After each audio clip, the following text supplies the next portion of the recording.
सत साहेब पवन दास भगत जी, आपसे थोड़ा सा एक सपने के बारे में पूछना था।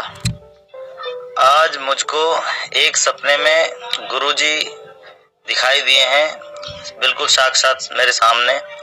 तो मैंने उनके चरण छू के अपना माथा टेका है उनके चरणों में, और उसके बाद में मैंने प्रणाम करा है, जयकारा लगाया है, बंदी छोड़ सतगुरु रामपाल जी महाराज की जय हो। उसके बाद में पवन दास जी, आप भी भगत जी वहीं पे अपनी छोटी सी संगत में बैठे हो, सफेद कुर्ता पजामा पहना हुआ है आपने, और गुरुजी ने भी सफेद पजामा कुर्ता पहना हुआ है। और उसके बाद में गुरुजी ने से मैंने कहा कि गुरुजी ये भी आपका बहुत सच्चा भगत है पवन दास जी। तो गुरुजी जवाब देते हैं कि हाँ, ये मेरा बहुत अच्छा भगत है और आगे के लिए बहुत अच्छा भगत रहेगा मेरा ये, और ये सब भगत भाइयों को साथ लेके चल रहा है और सभी पवन दास भाई के साथ में चल रहे हैं सभी। तो गुरुजी यही बात कह रहे हैं कि इसको पहले कुछ नहीं पता था, अब इसको हर चीज के बारे में पता लग गया है। तो उसमें मैं भी कह रहा हूँ कि हाँ भगत जी, इन्होंने सभी भगत भाइयों की आंखें खोली हैं, जो भी गलतियां करते थे उनके बारे में बताया है भगत जी ने इन्होंने। उसके बाद में जो है मैंने एक जयकारा लगाया है, बंदी छोड़ कबीर साहिब की जय। तो उसमें सभी भाई भगत भाई बोल रहे हैं जय। और उसके बाद में मैंने गुरुजी से कही कि गुरुजी मैं अपने भाई के लिए एक जयकारा लगा सकता हूँ। तो गुरुजी ने बोले हाँ हाँ, भाई भाइयों के लिए भी जयकारा लगा सकते हो। तो मैंने कहा है पवन दास भगत जी की जय हो। तो सभी ने जय करी है। गुरुजी प्रसन्न दिख रहे थे आपको देख के। उसके बाद में मैं आपसे गले भी मिला हूँ, आप बैठे हुए थे, बैठे बैठे मैं गले मिला हूँ आपके। उसके बाद में मैंने अपनी गलती की क्षमा मांगी, क्योंकि मैं नादान, मेरे को कुछ नहीं पता था इसके बारे में, भक्ति के बारे में, और ना ही मैं कोई ज्यादा ये लॉकडाउन में मैंने सत्संग सुने थे बस गुरुजी के। उसके बाद में काम करने लग गया, ऑटो चलाता हूँ मैं।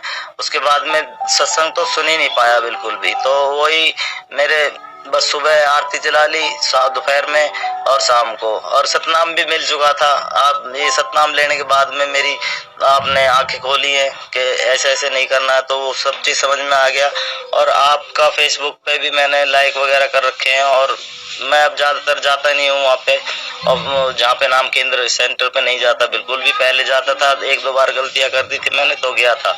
उसके बाद में जब से आपकी वीडियो सुनी है उसके बाद में मैं कभी भी नहीं गया, अब घर पे ही हूँ।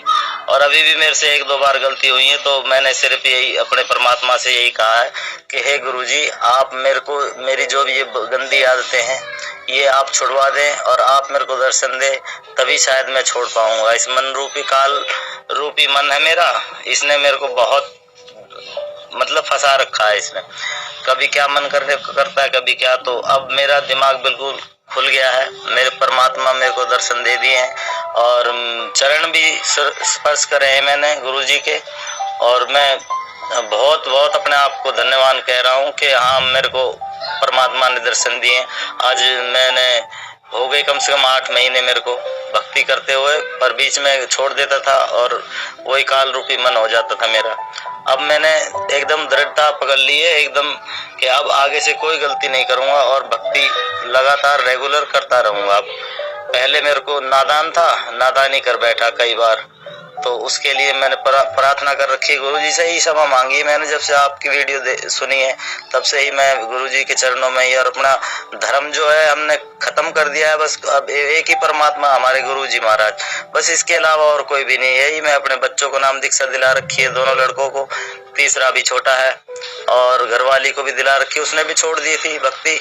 अब उसके भी मन में आ रही है कि हाँ करूं कि नहीं करूं, पर उसके करेगी, सब परमात्मा ठीक कर देंगे।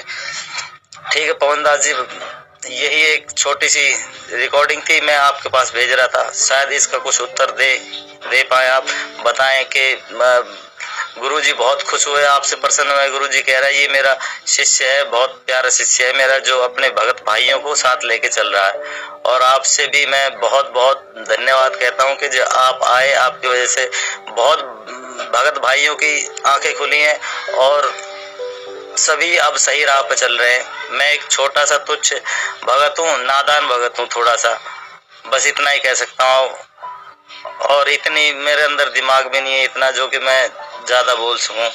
आपसे बस यही निवेदन करता हूं कि सत साहेब पवनदास भाई, आपको सत साहेब बंदी छोड़ सतगुरु रामपाल जी महाराज की जय हो।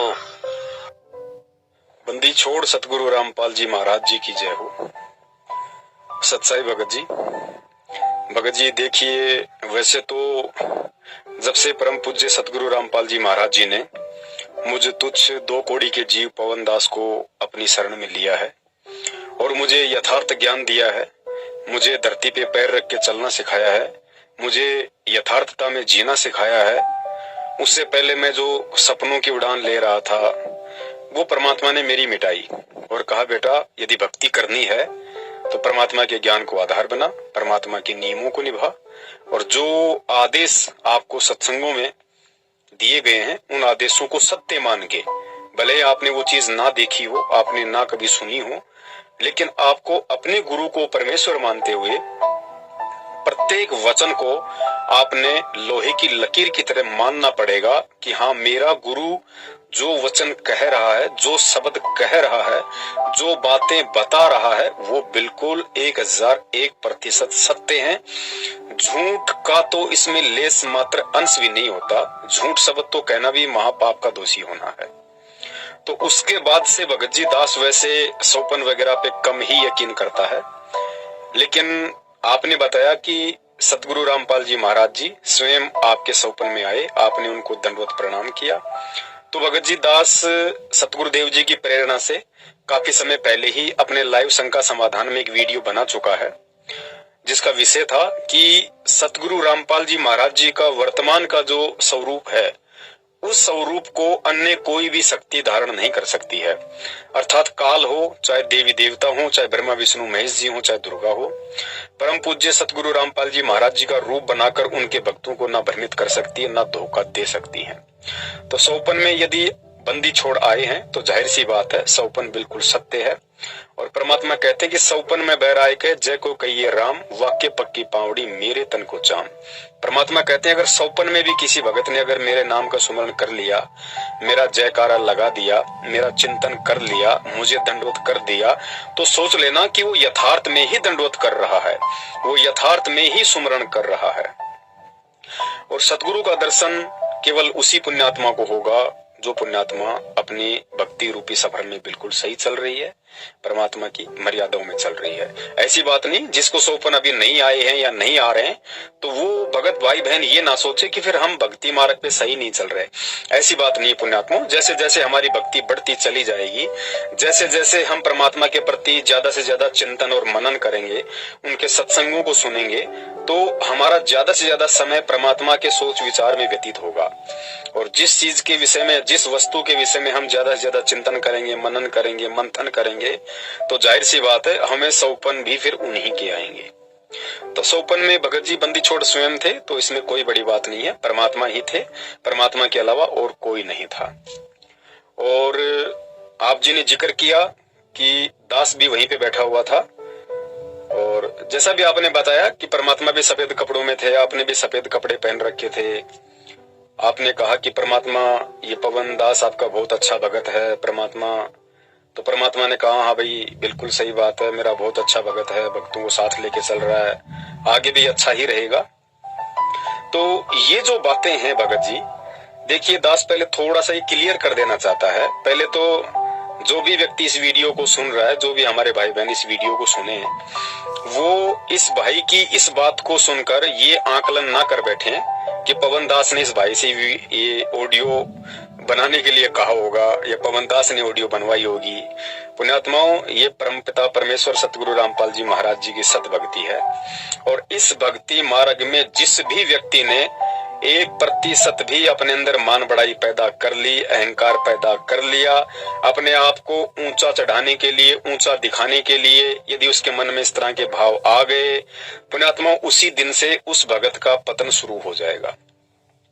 तो दास के ऊपर इस तरह की बातों का ना कभी कोई असर पड़ा है, ना कभी कोई असर पड़ने वाला है, क्योंकि दास ने पहले ही कह दिया कि मुझे मेरे परमात्मा ने जमीन से जुड़ के रहना सिखाया है। और ये सत्संग सुना सुना के परमात्मा ने दास के हृदय में जमा जमा के परमात्मा ने सबसे पहले मुझे मेरी औकात याद दिलाई है कि तेरी औकात राह के पत्थर के बराबर भी नहीं है, तेरी औकात कंकर के बराबर भी नहीं है। कंकर की औकात क्यों नहीं होती? क्योंकि कोई भी व्यक्ति उसको ठोकर मारता हुआ चलता है। तो दास को परमेश्वर ने मेरी औकात जड़ से दिखाई हुई है, जिस कारण से इन सभी बातों का या इस तरह की बातों का मुझ दास के ऊपर संजय की तरह या अन्य किसी भगत भाई बहन की तरह कोई असर नहीं होने वाला है। और ना मैं इन बातों से ज्यादा मैं प्रसन्न होता हूँ, और ना ही ऐसी बातें सुन के कि भाई मुझे भक्ति पे बहुत ज्यादा मुझे दृढ़ता आती है। नहीं पुण्यात्मा, भक्ति पे दृढ़ता आएगी परमात्मा के सत्संग सुनकर, ज्ञान को आधार बनाने से। सौपन में कही गई बातों से या किसी की मीठी मीठी बातों से भक्ति पे दृढ़ता यदि किसी में आती है, वो भी अच्छी बात है, लेकिन वो दृढ़ता उसके लिए खतरनाक साबित हो जाएगी। और जो सत्संग सुन के ज्ञान आधार से अपने आप को मरा हुआ समझ के जो इस भक्ति मार्ग पे दृढ़ता लाएगा, वही इस भक्ति मार्ग पे अंततः परमात्मा की उंगली पकड़ के चल पाएगा, अन्यथा संभव नहीं है। पुण्यात्मा, दास में इसका जरा सा भी श्रेय नहीं है। देखिए, आज अगर परमेश्वर ने दास को थोड़ी बहुत कोई सेवा दे रखी है, संगत को जगाने की या शंका समाधान की, भगत भाइयों को काल के प्रभाव से सचेत करने की कि वे किस किस प्रकार से काल हमारे को ठगता है, हमारी भक्ति को ठगता है, किन किन सूक्ष्म विधियों से काल परमात्मा से भगत को तोड़ने की पूरी कोशिश करता है और वर्तमान में कर भी रहा है। खुलासा भी परमात्मा ने बहुत सारा करवाया। तो ये सारी बातें यदि दास के समझ में आ रही हैं, तो पुण्यात्मा, इसमें दास का 0% भी श्रेय नहीं है। और वैसे भी भगत ने बताया वो बात बिल्कुल सत्य है, 1% भी झूठ नहीं है। भगत ने जब परमेश्वर से कहा कि मालिक, आपका जो बच्चा है पवनदास हमारी सारी संगत को जगा रहा है, तो परमात्मा ने कहा कि बेटा, पहले इसको कुछ भी नहीं पता था, लेकिन अब इसको सब कुछ मालूम पड़ गया। पुण्यात्मा, ये बात तो बिल्कुल 101% सत्य है। आज से लगभग 3-4 साल से दास सच्चाई का खुलासा संगत में कर रहा है, लेकिन ये जो शंका समाधान वाली जो सेवा परमेश्वर ने दास को पिछले 2-3 महीनों से सौंपी है प्रेरणा करके, पुण्यात्मा, इसके विषय में दास को ज्यादा नॉलेज नहीं थी बिल्कुल भी। और ना दास के मन में कभी ये विचार आया था कि इस तरह से मैं अपने भगत भाइयों की शंकाओं का निवारण करूं। कभी भी दास के अंदर ये विचार नहीं आया था, और ना ही दास में वो बुद्धि थी आज से 3-4 महीने पहले। ये हकीकत है। ठीक है, बरवाला कांड में मैं स्वयं वहां पे था, और बरवाला कांड के विषय में बहुत सारे सबूत मीडिया के माध्यम से, न्यूज़पेपरों के माध्यम से, भगत भाइयों के माध्यम से, और मैंने अपनी आंखों से जो वहां देखा बरवाला कांड के समय, उस आधार से दास बरवाला कांड का खुलासा कर रहा था कि भाई ऐसी ऐसी घटना है। और गुरुजी ने इन बातों के विषय में कभी नहीं कहा। मैनेजमेंट हमारे को जबरदस्ती इस तरीके से बहका रहा है, फुसला रहा है, और हमारे को काल की हद में लेके जा रहा है। और गुरुजी का इसमें किसी प्रकार का कोई दोष नहीं है, ना किसी प्रकार का कोई रोल है। तो उन चीजों के तो सारे सबूत परमात्मा ने दिए हुए थे, इसलिए दास बरवाला कांड को लेके भगत भाइयों को सचेत कर रहा था। लेकिन शंका समाधान की सेवा परमेश्वर दास को देंगे, ये आज से 3 महीने पहले दास को सौपन में भी ऐसा नहीं था। जो मधु बहन है और जयपुर से अपने कजोड़ भगत जी हैं, उनका दास के पास में कॉल आया और उन्होंने दास को ये सलाह दी। दास से पहले परमात्मा ने उन आत्माओं में ये प्रेरणा की। उन आत्माओं ने फिर दास को फोन किया। हम 3-4 कॉन्फ्रेंस पे थे। उन्होंने कहा कि भगत जी, हमारे को ऐसी प्रेरणा हो रही है कि परमात्मा अगर दया करें तो हम लोग फेसबुक पे लाइव आना शुरू करें, क्योंकि फेसबुक एक इंटरनेशनल प्लेटफॉर्म है, लाखों लोग जुड़े हुए हैं। और फेसबुक पे मैनेजमेंट ना भक्तों को डरा सकता है, ना धमका सकता है, और ना ही किसी को मालूम पड़ेगा कि कौन भगत फेसबुक पे पवनदास को देख रहा है, कौन नहीं देख रहा है। तो आप फेसबुक पे लाइव आना शुरू कीजिए, और जो भगत समाज की शंकाएं हैं आप उनको धीरे धीरे सोल्व करना शुरू कीजिए परमेश्वर के ज्ञान आधार से, उनके आशीर्वाद से। तो दास को भी ये बात बिल्कुल सही लगी, उचित लगी। और दास ने कहा ठीक है भाई, यदि आप लोग कह रहे हैं और यदि परमात्मा की ऐसी मर्जी होगी तो दास भी अपने बंदी छोड़ से अरदास करेगा, और यदि दास को परमात्मा प्रेरणा करेंगे तो अवश्य हम सभी मिलकर इस सेवा को करेंगे। उसके बाद दास ने परमात्मा से प्रार्थना की अपने घर पे, तो परमात्मा ने ही दास को प्रेरणा की। प्रेरणा का मतलब ये नहीं होता पुण्यात्माओं कि भाई गुरुजी ने सामने आके दास को कहा कि हाँ बेटा आप ये सेवा करो, नहीं। प्रेरणा का मतलब होता है आत्मा, क्योंकि सतगुरु का तत्व ज्ञान जब जिस भी आत्मा को, जो आत्मा ग्रहण कर लेती है और जो आत्मा मर्यादा में रहती है और गुरु को भगवान मान लेती है, उसके बाद में प्रेरणा का मतलब होता है गुरु का आदेश। प्रेरणा का मतलब होता है गुरु का आदेश। वो जो भगत मर्यादा में है, जो गुरु को भगवान मान चुका है, जो गुरु को आदि से अंत मान चुका है, गुरु जी को पहले, गुरु जी को अपना अंतिम सहारा मान चुका होता है, जिसका ऊपर नीचे आगे पीछे चारों दिशाओं में सब कुछ उसका गुरु है। उसके माँ से बढ़ के उसके लिए उसका गुरु है, बाप से बढ़ के उसका गुरु है, भाई बहन रिश्तेदार बेटा बेटी काम धंधों से बढ़ के जिसने अपने गुरु को बड़ा मान लिया, उस भगत को फिर जो भी प्रेरणा होगी वो सत्य ही प्रेरणा होगी। उसमें काल का कहीं कोई झकझोल नहीं होता है, वो परमात्मा का आदेश ही मान लेना चाहिए, जो मर्यादाओं में है और जो गुरु को भगवान मान चुका। ये विशेष पॉइंट ध्यान रखना, जो अपने गुरु को भगवान मान चुका है वो कभी फिर किसी मर्यादा को तोड़ेगा ही नहीं। उसको परमात्मा ऐसे चलाएंगे जैसे एक वैज्ञानिक रोबोट को चलाता है, क्योंकि रोबोट की अपनी कोई औकात नहीं होती है। रोबोट का जो रिमोट होता है वो वैज्ञानिक के हाथ में होता है। जैसा वैज्ञानिक उसको फंक्शन करेगा वैसा ही वो चलेगा। तो इसी प्रकार जब भगत रोबोट बन जाएगा, अपना रिमोट अपने सतगुरु के हाथ में सौंप देगा, उसको किसी कबीर जी से मतलब नहीं है, फिर उसको सतलोक से मतलब नहीं है, उसको भगवान से मतलब नहीं है, सतलोक है या नहीं है उसको कोई मतलब नहीं है। सतगुरु उसको सारनाम देगा या नहीं देगा, उसको इसी जन्म में सतलोक भेजेगा या नहीं भेजेगा, उस भगत के लिए ये बातें कोई महत्व नहीं रखती है। उसने केवल अपने गुरु के ज्ञान की पूंछ पकड़ ली है और उसने अपने गुरु को ही अपना सर्वे सर्वा मान लिया है। तो ये गुरु के ऊपर निर्भर करता है कि गुरु कब उसको किस नाम के लायक समझेगा, गुरु कब और किस जन्म में किस समय उसको सतलोक लेके जाएगा, नहीं लेके जाएगा, इस बात की चिंता फिर उस भगत को नहीं होती, जो अपना सर्वस्व अपने गुरुदेव को सौंप देता है। और ऐसी आत्माओं का वो नुक्ता होता है। और गुरुदेव कहते हैं कि नुक्ते ऊपर रीझे गारे तेरे करोड़ कर्म जल जाएं। यानी ऐसा नुक्ता, ऐसी कोई तेरा कर्म, ऐसा कोई तेरा पुण्य, ऐसी कोई तेरी सेवा जो तेरा नुक्ता बन जाए। नुक्ते का मतलब होता है वो पॉइंट, वो टर्निंग पॉइंट, कि गुरु उसके ऊपर प्रसन्न हो जाए, तेरे उस वचन पे, तेरी उस सेवा पे, तेरे उस कर्म पे, उसको नुक्ता कहते हैं। और कहते हैं नुक्ते ऊपर रीझे गारे तेरे करोड़ कर्म जल जाएं। परमात्मा सब कुछ इस काल के बंधन सेकंडों में उस भगत के तोड़ के रख देता है। और ये वाणी फिर उस भगत के ऊपर लागू होती है जो इस तरीके से अपने आप को गुरु के प्रति समर्पित कर देता है। फिर परमात्मा कहते हैं कि तुम कर दो पल में पार हो जा रजा तेरी। परमेश्वर की वाणी है कि तुम कर दो पल में पार हो जा रजा तेरी। पल में परमात्मा पार कर देगा। एक हाथ यहाँ पे और दूसरा पैर वहां पे सतलोक में होगा। ना कोई त्रिकुटी, ना कोई ब्रह्मा विष्णु महेश का कर्जा, ना कोई काल का कर्जा, ना उसके 10वें द्वार पे जाके उसके सिर पे पैर रखना, ना भंवर गुफा में जाना, ना सुन में जाना, ना मानसरोवर में नहाना। परमात्मा एक पैर यहाँ तो दूसरा पैर सीधा उसका सतलोक में मिलेगा। वो होता है नुक्ता। और वो नुक्ता तभी बनता है जब ज्ञान आधार से और वास्तव में अपने हृदय से, अपनी आत्मा से एक भगत अपने गुरु को ही अपना सब कुछ मान लेता है। गुरु से बढ़ के ना उसके लिए भगवान है, ना या संसार का कोई प्राणी है, कुछ नहीं, बस सब कुछ गुरु। तो फिर परमात्मा उस आत्मा के सारे बंधन तोड़ देता है।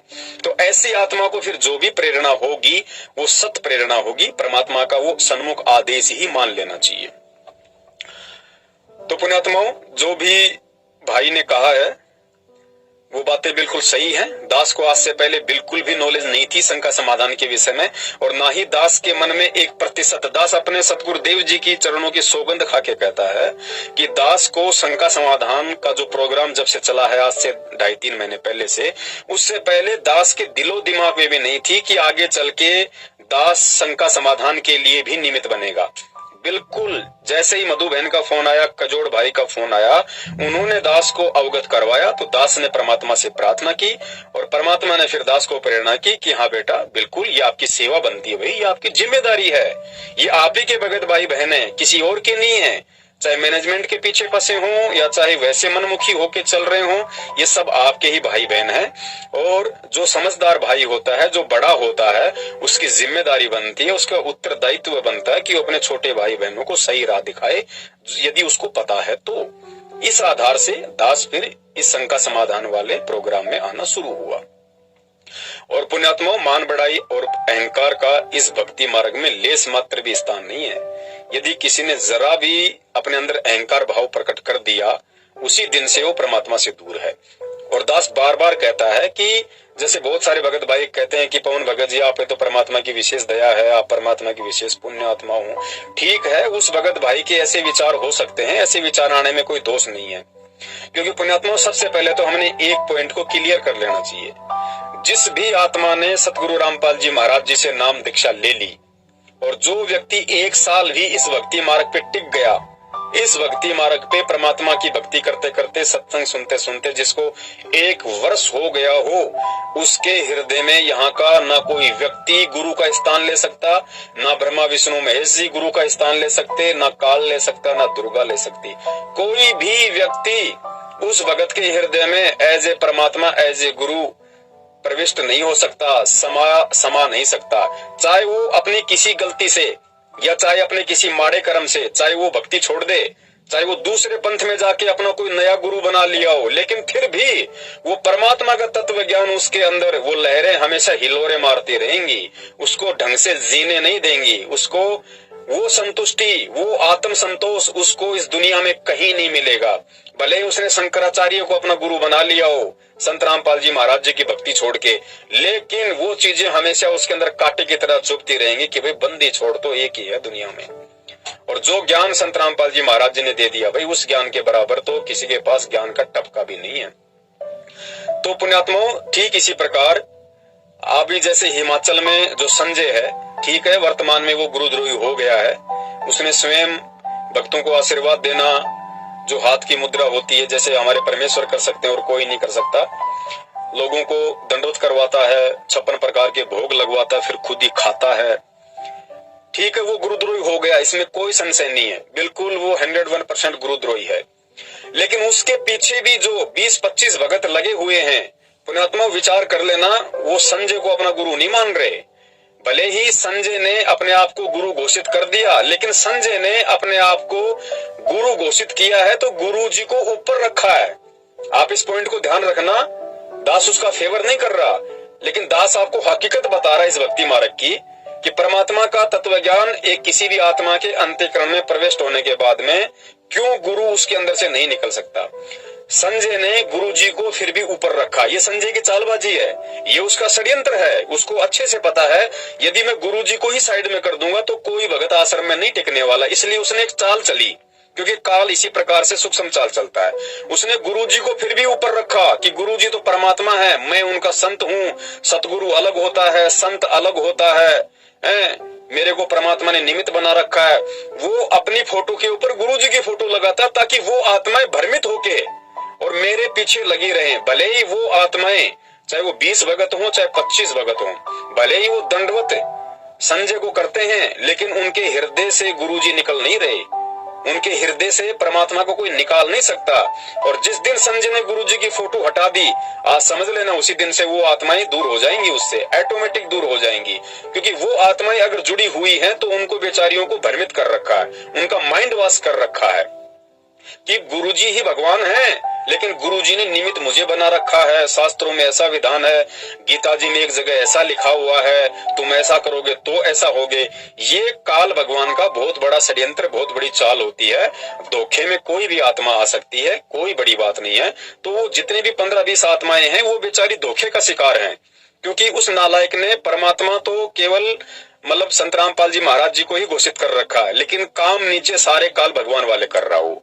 इस वजह से वो आत्माएं बेचारी थोड़ी सी भ्रमित है। तो दास यहाँ पे ये कहना चाह रहा है कि जो भी भगत भाई बहन दास के प्रति इस तरह के भाव रखते हैं एज ए गुरु भाई, कि पवन भाई बहुत अच्छी आत्मा है, बहुत अच्छी सेवा कर रहा है, आप परमात्मा की विशेष आत्माएं हो, तो बहुत सारे भाई कह देते हैं कि भाई ये भाव तो परमात्मा में होने चाहिए, पवन भगत जी के प्रति नहीं होने चाहिए।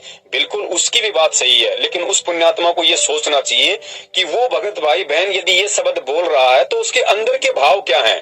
तुम खाली उसकी जुबान को मत देखो, वो पवन की कोई बढ़ाई नहीं कर रहा, पवन को कोई सिंहासन पे नहीं बैठा रहा, पवन को कोई as a Guru as a कोई भगवान नहीं देख रहा वो पवन को एज ए गुरु भाई ही देख रहा है, एज ए गुरु भाई ही देखेगा वो। और एज ए गुरु भाई देखने में किसी को कोई दोष नहीं है, पवन भी किसी को देख सकता है। यदि ऐसा कोई परमात्मा का बच्चा हो तो पवन भी उसको उसी स्थान पे देख सकता है कि भगत जी वास्तव में आप पे तो परमात्मा की विशेष दया है, आप जी तो बहुत अच्छी निर्भरता से परमात्मा की सेवा कर रहे हो। तो इसमें कोई दास ये थोड़ी कि उस भगत को दास एज ए मतलब एज ए संत रामपाल जी महाराज जी देख रहा है या एज ए अपना गुरु देख रहा, नहीं। तो भाई ने जो कहा वहां पे वो बातें बिल्कुल सही हैं, बिल्कुल सत्य हैं। देखो भक्ति मार्ग में पुण्यात्माओं ना कोई सीनियर होता है ना कोई जूनियर होता है, ये सारी बातें परमात्मा ने बता रखी है, हमने सुनी या नहीं सुनी ये एक बात अलग है। इस सतगुरु रामपाल जी महाराज जी के सत भक्ति मार्ग में ना कोई छोटा है ना कोई बड़ा है, ना कोई सीनियर है ना कोई जूनियर है। यहाँ पे वो भगत भी उसी कैटेगरी में है जिस भगत ने 1994 में नाम दीक्षा ली होगी, और वो भगत भी उसी कैटेगरी में जिस भगत ने सन 2014 में नाम दीक्षा ली होगी। क्योंकि परमेश्वर समदृष्टि होते हैं, परमेश्वर कभी किसी में ऊंच नीच का भाव नहीं देखते।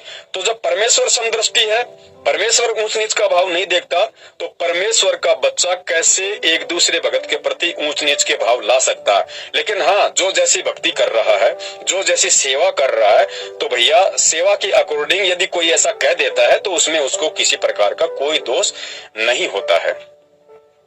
और आगे फिर भगत जी ने बताया कि भाई मैंने फिर सतगुरु रामपाल जी महाराज जी का जयकारा लगाया और फिर मैंने परमात्मा से अरदास करी कि हे परमात्मा, क्या मैं अपने गुरु भाई का भी जयकारा लगा सकता हूँ? तो परमेश्वर ने कहा कि हाँ बेटा लगा सकते हो, कोई दिक्कत नहीं। फिर उस भगत भाई ने कहा कि मैंने जयकारा लगाया।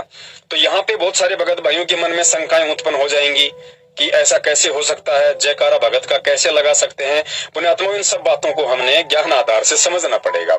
और ये बातें आप ध्यान रखना, सारी बातें आपको सत्संगों में नहीं मिलेंगी। कुछ बातें होती हैं वो परमात्मा प्रेरणा करते हैं, और वो प्रेरणा परमात्मा तभी करेंगे जैसा दास ने पहले बताया कि जब आप अपने एडी से चोटी तक अपने आप को अपने गुरु जी के प्रति समर्पित कर दोगे तो परमात्मा आपको सत्संगों से बाहर की बातें भी आपके दिलो दिमाग में डाल देगा। क्योंकि वो होता है ज्ञान योग खोलना। परमात्मा फिर उस आत्मा का धीरे धीरे ज्ञान योग खोलने लग जाता है। वो भगत चाहे 2 घंटे बोलता रहे, वो बोलता रहेगा, उसने कोई कहीं पढ़ा नहीं, उसने कहीं कुछ देखा नहीं, वो कॉपी पेन लिख के नहीं बैठा हुआ। परमात्मा आगे से आगे पॉइंट उसकी नजरों के सामने लाते रहते हैं, उसके दिमाग में वो बातें आती रहती हैं और बात आगे से आगे परमात्मा के ज्ञान आधार से बढ़ती रहती है। उसको कहते हैं ज्ञान योग। तो पुण्यात्माओं, दास के पास में कहाँ इतना ज्ञान था। दास तो वैसे भी 2014 में जुड़ा था, मुश्किल से 1 या 1.5 साल ही परमात्मा की संगति कर पाया। संगति का मतलब है सत्संगों की संगति। दास वैसे पर्सनली नहीं मिला गुरुजी से कभी भी। ठीक है, जब दर्शन होते थे संगत के साथ में तो अपना दर्शन लिया, मालिक के आगे हाथ जोड़े, आशीर्वाद लिया, अपने वापस आ जाते थे। दास कभी भी अंदर नहीं गया एक बार भी गुरुजी के पास में, और ना ही दास ने कभी 2 मिनट गुरुजी से बात की होगी कि गुरुजी क्या है क्या नहीं है। कभी मौका ही नहीं मिला, हमें कोई जाने ही नहीं देता था अंदर। 50 तो वहां पे बंदूकधारी खड़े होते थे और हम जैसे 2 कौड़ी के जीवों का कहाँ नंबर आवे। वहां तो बड़े बड़े सूरमा लोग खड़े रहते थे, रिश्तेदार, तो हमारा कहाँ नंबर आना था। तो दास ने तो मुश्किल से 1.5 वर्ष ही परमात्मा की सही से संगति की है, और बाकी तो सत्संगों की संगति परमात्मा ने करवाई। उसके बाद फिर बरवाला कांड हो गया। अब दास से पहले तो वो लोग जुड़े हुए 1994 से लोग जुड़े हुए हैं, अब उन पे वो दया नहीं हो पाई जो दया दास ने इस 2 कौड़ी के पवन दास पे कर दी। तो इसमें पवन दास का क्या श्रेय भाई, मैं तो वर्तमान में ऐसी कोई भक्ति भी नहीं है मेरी। तो ये पुण्यात्मा होता क्या है कि पिछले जन्म जन्मांतरों के सुकर्म होते हैं, ये पुण्य कर्म होते हैं। भक्ति कर्म से ही ज्ञान योग खुलेगा। आपने दान चाहे कितना ही कर रखा है, दान ज्यादा करने से ज्ञान योग नहीं खुलता, भक्ति ज्यादा करने से ज्ञान योग खुलता है। परमात्मा की मर्यादाओं में ज्यादा रहने से ज्ञान योग खुलता है, ज्ञान को आधार बनाने से ज्ञान योग खुलता है।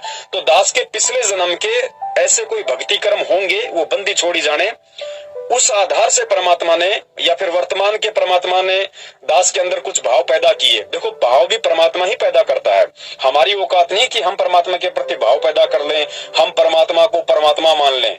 या हम जैसे गुरु को भगवान मान ले, ये आप और हमारी औकात नहीं है। परमात्मा ही सारे नुक्ते बनाता है, परमात्मा ही अंदर प्रेरणा करता है, फिर परमात्मा ही भगत के अंदर वो बातें डालता है, फिर भगत के अंदर वो भाव पैदा होते हैं, फिर वो सारी चीजें बनती हैं। तो परमात्मा ही सब कुछ करता है। और मालिक की वाणी भी है कि करे करावे साइया और मन में लहर उठावे, दादू सिर दर्जीव कर आप बगल हो जावे।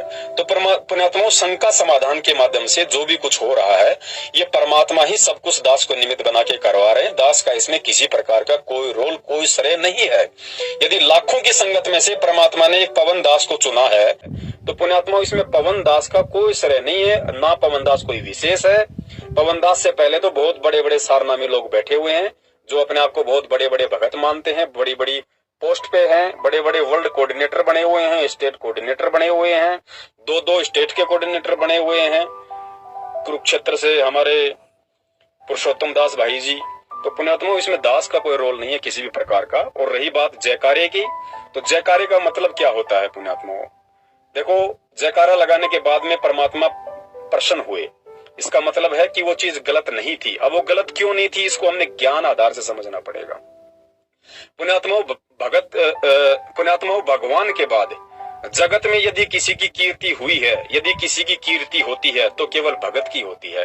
तीसरे व्यक्ति की यहाँ कभी कीर्ति नहीं हुई, क्योंकि संसार का मूल आधार है भक्ति, और भक्ति का मुख्य है भगवान, और भगवान के पीछे चलता है भगत।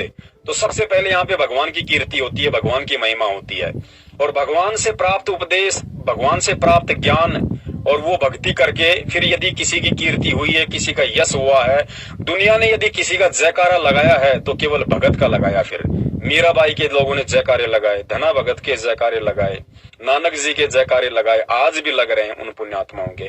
तो भगत के बाद में, भगवान के बाद में भगत के ही जयकारे लगते हैं। तो परमात्मा ने इस दृष्टिकोण से, क्योंकि जिस समय 54 में उस पुण्यात्मा ने गुरुजी से जो ये पूछा कि गुरुजी क्या मैं अपने भगत भाई का भी जयकारा लगा सकता हूँ, तो परमात्मा अंतर्यामी होते हैं। परमात्मा को पता था कि ये अपने भगत भाई का जयकारा एज ए गुरु नहीं लगा रहा, एज ए गुरु भाई लगा रहा है कि मेरे भाई ने मेरे ही सतगुरु से प्राप्त ज्ञान आधार से जो संगत को जगाने का काम किया है, या जिस तरीके से वो परमात्मा की सेवा कर रहा है उनके चरणों में रह के, उस आधार से वो इसका अधिकारी है। इसलिए उस भाई ने परमात्मा से इस आधार से प्रार्थना की थी। और परमेश्वर अंतर्यामी है, तो परमेश्वर ने इस बात को समझ के कहा कि हाँ भाई, एज ए गुरु भाई आप जयकारा लगा सकते हो। लेकिन पुण्यात्मा, वो 54 में ही मालिक ने उनको आदेश दिया था। वर्तमान में हमने ऐसा नहीं करना, कहीं कोई भगत भाई बहन ये समझे कि लो भाई हम पवन भाई का जयकारा लगा दें। पुण्यात्मा, ये गलती नहीं करनी बिल्कुल भूल के भी, वरना इसके दोषी आप स्वयं हो जाओगे। सतगुरु के रहते सहते, जब तक सतगुरु रामपाल जी महाराज जी इस पृथ्वी पे हैं, तब तक आप उनके अलावा किसी भी भगत भाई का यथार्थ में जयकारा नहीं लगा सकते। और बाद में तो हम सभी के जयकारे लगेंगे भाई। जो आज सतसेवक बन के परमात्मा की सत भक्ति मार्ग पे डटे हुए हैं, गुरु के ज्ञान को आधार बना के स्वयं चल रहे हैं, दूसरे भाइयों को चलने की सलाह दे रहे हैं। पुण्यात्माओं, जब हमारा यहाँ से शरीर छूट जाएगा, उसके बाद हमें मतलब ही नहीं चाहे हमारा जयकारा लगे या ना लगे, लेकिन पुण्यात्माओं जयकारा लगेगा आने वाली पुण्यात्माओं के लिए, उनको उदाहरण पेश करने के लिए कि वो जैसे भगत थे, जैसा वो कर गए, उस तरीके से तुम करोगे तो तुम्हारा बेड़ा पार होगा। जैसे आज गुरुजी नानक जी के विषय में बताते हैं, धर्मदास जी के विषय में बताते हैं, अपने आप को छुपाते हुए गरीबदास जी महाराज जी के विषय में बताते हैं, दादू जी के विषय में बताते हैं, मीरा के विषय में बताते हैं, धना भगत के विषय में बताते हैं। वो भी तो भगत थे, लेकिन उनके जयकारे उस समय नहीं लगे, उनके जयकारे जाने के बाद आज लग रहे। लेकिन पुण्यात्माओं, आज हमें परमात्मा ने इतना ज्ञान दे दिया कि आज हमारे अंदर किसी भी प्रकार का वो मान बढ़ाई और अहंकार नहीं आ सकता। उन पुण्यात्माओं के जाने के बाद जयकारे इसलिए लगे क्योंकि उस समय ज्ञान आधार नहीं था इतना। परमात्मा ने तो ज्ञान दे दिया था, लेकिन वो पुण्यात्माएं अपने संस्कारवश ज्ञान को आधार नहीं बना सकती थी। इसलिए परमात्मा ने उस समय उनके शरीर में रहते सहते उनके जयकारे नहीं लगवाए। अगर उस समय उनके जयकारे लग जाते तो उस समय ज्ञान पुण्यात्माओं वो संपूर्ण परमात्मा ने मूल ज्ञान नहीं दिया था जो आज 1994 से दे रहे हैं। तो उनके अंदर कहीं न कहीं वो मान बढ़ाई आ सकती थी, कहीं न कहीं अहंकार भाव जागृत हो सकता था। लेकिन आज परमेश्वर ने पूरा पिटारा खोल दिया अपने तत्व ज्ञान का, संपूर्ण खुलासा कर दिया अपने मूल ज्ञान का। आज भी वैसे तो दास कह नहीं सकता अगर कोई 1% अगर बड़ी मुश्किल से कोई हुआ ऐसा भगत भाई बहन जिसके मन में इस तरह का दोष आ जाए तो बात अलग है, अन्यथा 99% भगत भाई बहनों के जो परमेश्वर सतगुरु रामपाल जी महाराज जी की शरण में हैं, उनके अंदर किसी भी प्रकार की मान बढ़ाई और अहंकार घर नहीं कर सकता। अब आप कहेंगे कि संजय के अंदर ऐसा क्यों हुआ? भैया संजय को पहले से ही काल ने भेजा हुआ था। संजय को जब इस पृथ्वी पे जन्म मिला तो उसको जन्म दिया काल ने, ध्यान रखना इस बात को, उसको काल ने अपना दूत बना के यहाँ पे भेजा हुआ था। जो आज वो कर्म कर रहा है उस हिसाब से दास बता रहा है। अब आप कहेंगे भगत जी काल का दूत कैसे हुआ? वो तो परमात्मा से नाम लिया, परमात्मा की भक्ति कर रहा था, बरवाला कांड की सच्चाई भी बता रहा था। भाई जब इस चीज को हमने ज्ञान से समझना पड़ेगा। कमाल को परमात्मा ने काल का विशेष दूत बताया था कि काल ने उसको विशेष रूप से इस भक्ति मार्ग को अवरुद्ध करने के लिए भेजा था। अब काल ने भी तो गुरुजी का नाम लिया था, उसने कमाल ने भी तो गुरुजी का नाम लिया था, कमाल भी तो भक्ति कर रहा था, कमाल भी तो गुरुजी का प्रचार कर रहा था। फिर आगे चल के वो काल का दूत कैसे बन गया, स्वयं गुरु बन के कैसे बैठ गए भैया? तो पुण्यात्माओं, ये समय आने पे काल के दूत अपना रंग दिखा देते हैं। जिस सेवा के लिए काल ने उनको भेजा है वो सेवा वो अपनी अवश्य करते हैं। तो काल जो संजय था वो शुरू से ही काल का दूत था। और आप और हमारा सौभाग्य जो परमात्मा ने हमें बचाया, उसके साथ रहते सहते भी परमात्मा ने बचाया। पुण्यात्मा, उसने दास को बहुत भरमाने की कोशिश की, बहुत भटकाने की कोशिश की कि तू सर्वानंद की आत्मा है, तू ऐसा है, तू वैसा है। लेकिन दास के ऊपर 1% भी इस बात का असर नहीं हुआ कि मैं सर्वानंद की आत्मा हूं तो मैं बहुत बड़ी आत्मा हूं। दास हमेशा ये सोचता था कि यदि मैं सर्वानंद की आत्मा हूं भी तो मेरे से बड़ा नीच, मेरे से बड़ा दुष्ट कोई नहीं होगा जो मैं उस समय परमात्मा को चूक गया। और यदि मैं सर्वानंद की आत्मा हूं तो मुझे अपनी उन गलतियों पर ध्यान देना चाहिए, मुझे अपनी उन कमजोरियों पर ध्यान देना चाहिए जिन कमजोरियों के चलते मैं 650 साल पहले पार नहीं हो पाया। सर्वानंद का ढोल नहीं पीटना चाहिए, मुझे अपनी उन कमजोरियों को परमात्मा से प्रार्थना कर करके याद करना चाहिए कि परमेश्वर मुझ नीच से 650 साल पहले ऐसी कौन सी मिस्टेक हो गई, ऐसी कौन सी गलती हो गई परमात्मा, जो साक्षात आप धरती पे थे आज की तरह और आपसे ज्ञान और नाम लेने के बाद मैं सतलोक नहीं जा पाया। तब तो है फायदा। और जो अपने आप को फिर सर्वानंद या नानक समझ के फूल जाए डफ की तरह और अपने आप को पुजवाने लग जाए, फिर उससे बड़ा दुष्ट और नीच प्राणी भी दुनिया में कोई नहीं, जैसा कि संजय ने किया। तो पुण्यात्माओं, इस प्रकार हमने हर चीज को परमात्मा के ज्ञान आधार से समझना पड़ेगा। अब ये ऑडियो बनाना इसलिए भी जरूरी था क्योंकि भगत भाई ने खुद ये दास के पास ऑडियो भेजी थी और उन्होंने इस सौपन का समाधान चाहा कि भगत जी मैं कुछ ज्यादा समझ नहीं पाया, आप थोड़ा सा इसको क्लियर करो। तो सौपन ऐसे बहुत सारे भगत भाइयों को भी आते रहते हैं, तरह तरह के सौपन आते रहते हैं। तो दास तो यही निवेदन करेगा कि फालतू के सौपन पे ध्यान देना नहीं, और जिस सौपन में बंदी छोड़ सतगुरु रामपाल जी महाराज जी आपको दर्शन दें, उस सौपन को आप बिल्कुल यथार्थ माने, बिल्कुल सही माने और फिर उस पे ज्ञान आधार से विचार विमर्श करें, चिंतन मंथन करें। और ध्यान रखना, यहाँ छोटा बड़ा कोई नहीं है, सब एक ही कैटेगरी के हैं। परमात्मा की नजर में भले ही पवनदास जो है ये सेवा कर रहा है, लेकिन इसमें पवनदास का कोई रोल नहीं है। क्या पता आज से 2 साल बाद या आज से 1 साल बाद या 1 महीने बाद परमात्मा आप जी से वो सेवा ले ले जो सेवा पवनदास कर ही नहीं सकता, जिस सेवा के लायक पवनदास है ही नहीं।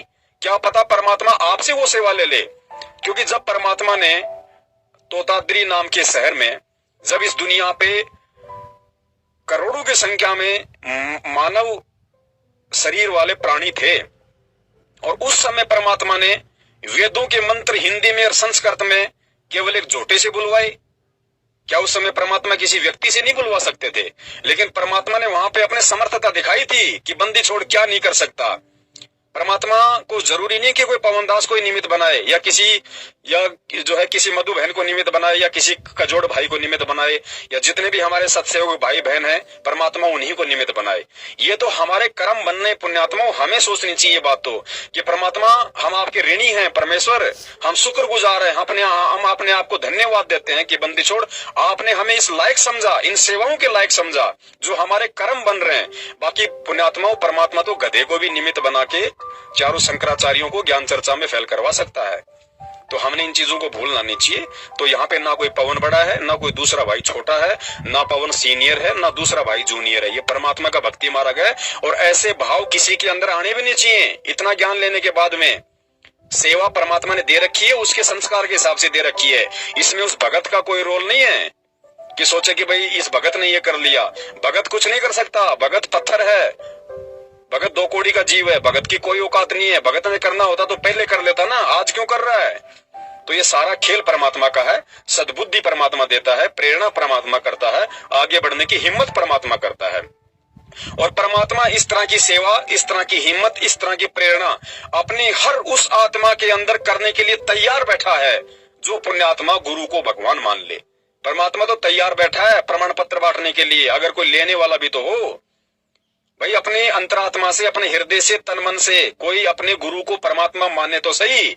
और जिसने मान लिया फिर परमात्मा दूर कहाँ है, परमेश्वर वो सेवा दे देंगे जिन सेवाओं को पवनदास लाख जन्म में भी नहीं कर सकता। तो पुण्यात्माओं, हम सब एक दृष्टि हैं, हम सब परमात्मा की नजर में समदृष्टि हैं।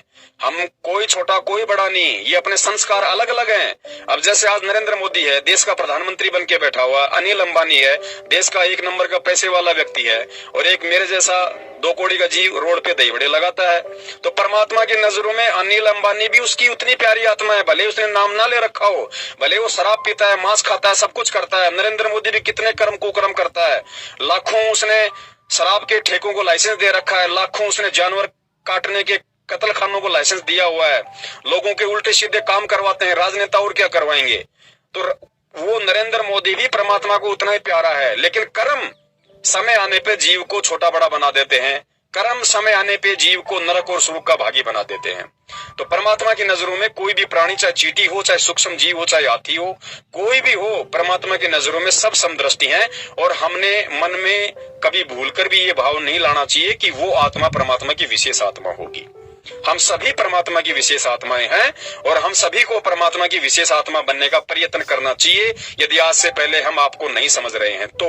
और उसका सबसे बड़ा तरीका है, सबसे पहले परमात्मा के सत्संगों को आधार बनाओ, ज्ञान को आधार बनाओ, और फिर अपने हृदय से, अपने दिलो दिमाग से, अपनी अंतरात्मा से अपने गुरुदेव को ही अपना एडी से चोटी तक सब कुछ समझो। गुरु से बढ़कर फिर कुछ नहीं। फिर परमेश्वर वो दया कर देंगे जिसकी पुण्यात्मा हम सोच भी नहीं सकते। बंदी छोड़ सतगुरु रामपाल जी महाराज की जय हो। सत साहिब।